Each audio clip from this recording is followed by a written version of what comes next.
Himas Rehas ang isang most wanted person matapos mahuli ng mga otoridad dahil sa paglabag sa Republic Act 7610 o ang Special Protection of Children Against Abuse, Exploitation and Discrimination Act sa Barangay Domonar, Ormoc City.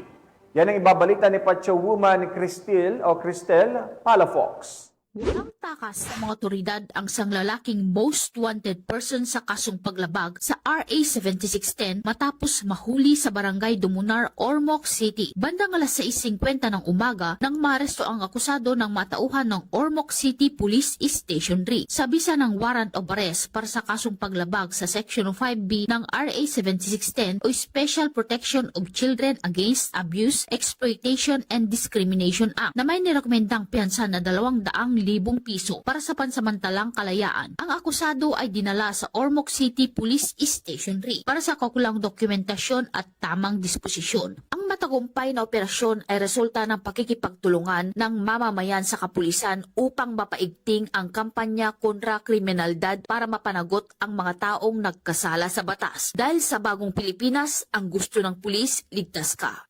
Mula dito sa Eastern Visayas, ako ang inyong PNN correspondent, Patrolwoman Palafox, alagad ng batas, tagataguyod ng Balitang Pulis.